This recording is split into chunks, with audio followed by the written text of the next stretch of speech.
A rather silly row over whether more people attended Donald Trump or Barack Obama's inauguration might be responsible for pushing George Orwell's famous novel 1984 to the top of the Amazon bestseller list. Why might that be? Well, obviously, it's a cracking read. It may have been a book that you read at school. I certainly did a dissertation on it as an undergrad. Perhaps you love the film starring John Hurt and Richard Burton, or maybe you enjoy Big Brother or Room 101, or 101, I should say, both of which were inspired, or both TV shows which were inspired by Orwell's classic work. But it was President Trump's top advisor, Kellyanne Conway, coming out with the term, quote, alternative facts that really got people going. This is what she said on American television earlier this week. Sean Spicer, our press secretary, gave alternative facts to that. But the point remains. Wait a minute. Alternative facts? Alternative facts, 4 of the 5 facts he uttered. The one thing he got right was Zeke Miller. 4 of the 5 facts he uttered were just not true. Look, alternative facts are not facts. They're falsehoods. Falsehoods. Some people call them lies. Sean Spicer, by the way, is, of course, Trump's press secretary, who earlier this week, in an amazing press conference, argued that Trump had more people at his inauguration than Obama. So that's the reason why 1984 is being talked about by loads of people at the moment. It's because 1984 not only talks about Big Brother, but also gave us the ideas of newspeak and doublethink and the thought police. Deliberate attempts to control information and truth, which some people say are coming back in the age of Trump. Some people are saying that we're now living in Orwell's dystopian vision. The question is, has 1984 finally arrived? Well, I'm going to put that question to 2 people who know a hell of a lot about Orwell. This is Leslie Hurst, who's from the Orwell Society, and Quentin Kopp, who's the son of George Orwell's commander in the Spanish Civil War. Good afternoon to both of you. Good afternoon. Good afternoon. Leslie, would you are you like there? To join the society. Indeed. Leslie, just if I could start with you, just if you would, just explain a bit about 1984 is one of the most celebrated works of fiction written in English in the 20th century. It's published, I think, in 1947 or 48. Just explain, if you would, what... 49. 49, forgive me. July 1949. 49, then Orwell died of tuberculosis the following year, didn't he? Just explain, if you would, what the vision of 1984 is. What's the novel all about? 1984 is what is called a dystopia. It's a vision of a very bad world in which Orwell based on developments that he could see in the world around him. They were in geographical politics, that the world was dividing up into blocks. He saw that there would be 3 blocks in the world, which are roughly equivalent to the English-speaking world, the Russian-speaking world, and the Chinese-speaking world. He called them East Asia, Eurasia, and Oceania. Yes. Yes, where what is now the British Isles would be Airstrip 1, a small part of Oceania. And of course, the main protagonist, there is a hero to this plot who's known as Winston Smith. Winston Smith chosen because it was a sort of everyman name. Winston was obviously a name of the times, given Winston Churchill. Smith was something of an everyman. In fact, I named my son Winston partly in homage to Winston Smith. Just explain what sort of Winston Smith endures over the course of the novel's plot. Winston Smith is a man who is looking for, essentially, just a human life. He wants an everyday life with comforts, and he wants love. But what he actually finds is that the politics and the politicians want something completely different. They want absolute rule and mastery over everybody, and that is achieved through methods such as doublethink, encouraging people to live with lies. It's encouraged by an absolute police force, the thought police. It's encouraged by making people think that everyday pleasures are not acceptable. That's called sex crime. And essentially, it's also done by the fact that there is massive deprivation in the society.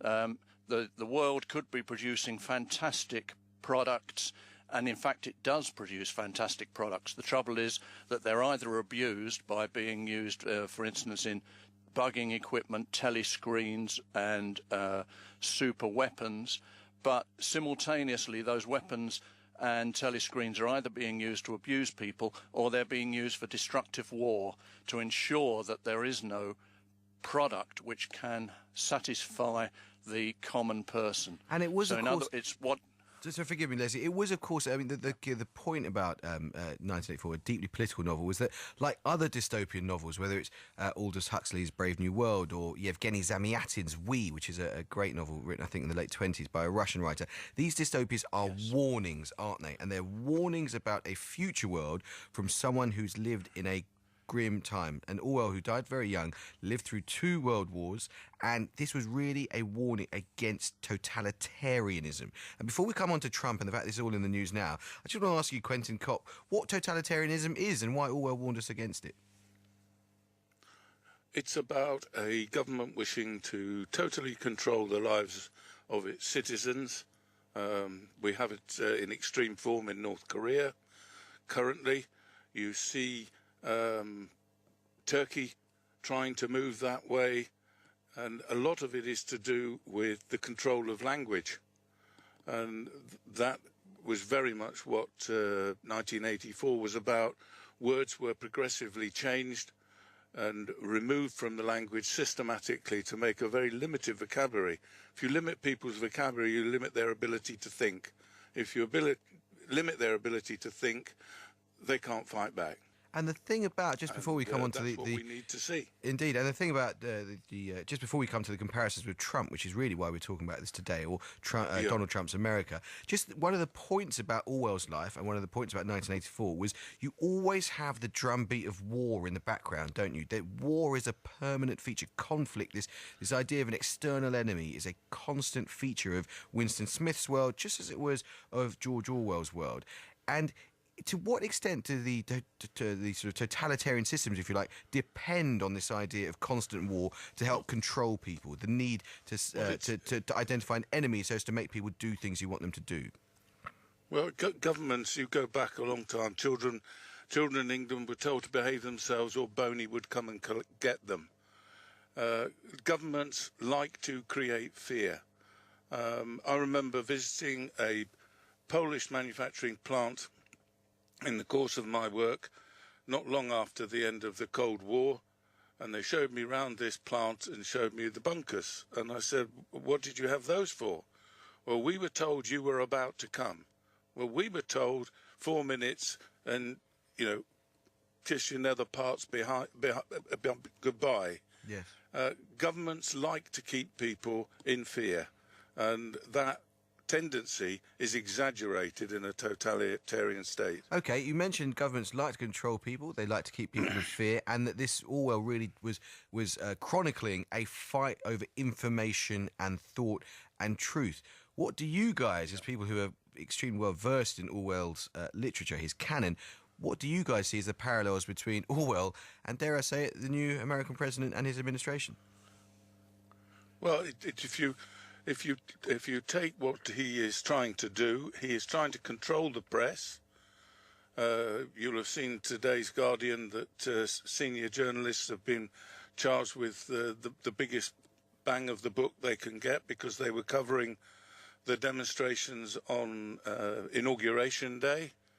He singled out CNN, which has been in the main a responsible journalistic channel, because anybody who speaks out against him is either frozen out because he won't take their questions, or harassed. Sure, I hear what you say, but it's worth saying he was, of course, democratically elected through the electoral college system. But you make an important point that Sean Spicer, who we heard mentioned or referred to a moment ago, the new press secretary, I call it the Spicer doctrine, where traditionally journalists see their job as holding government to account, but under Sean Spicer and Donald Trump, government sees its role as holding the press to account, which is an inversion of the old relationship. But just, it's worth saying he was democratically elected. Isn't there a defence of Donald Trump that he has a strong mandate to lead lead America in a very particular direction, and that some of these comparisons with Orwell perhaps are overdone? He's not set out the thought police. He's not controlling public information in the way that happens in with Big Brother in 1984.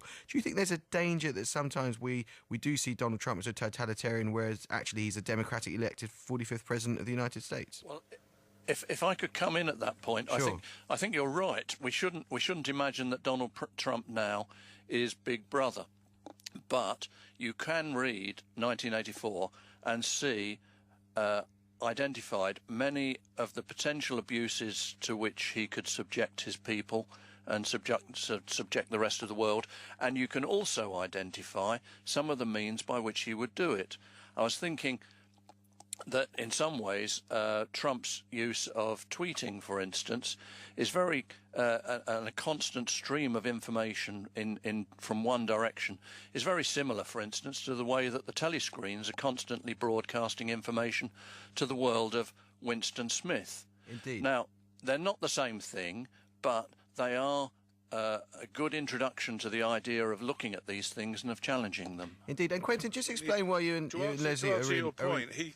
There's a very nice thing, which is I understand you guys are both in Wigan, and of course, I'll leave you to explain. But it's a subject close to my heart. Just explain why you guys are in Wigan today. Well, we're in Wigan because Road to Wigan Pier was published in March 80 years ago, and we've been working with the local organisations. This morning at the Museum of Wigan Life. Today we're at the Sunshine Hub, which is a fantastic community organisation led by a lady called Barbara Nettleton that provides all sorts of help for people from school age to old age pensioners. And this afternoon we're going to the Drama College, Alra, which is an offshoot of Greenwich University, and the children here will have had tuition from English Pen on writing. They will be producing work on Orwell related. The students at Alra will be presenting dramas based on Orwell's work. Wonderful, and wonderful, the wonderful. idea And the Road to Wigan Pier was, of course, chronicling poverty in England at the time, wasn't it? I just want to ask you guys, come back to 1984 finally, and say, Yeah. 1984 has had a unique impact on our culture. It's cut through popular culture, and it's also, hugely influential in intellectual and academic circles. Just explain, if you would, why should we all be reading 1984 today?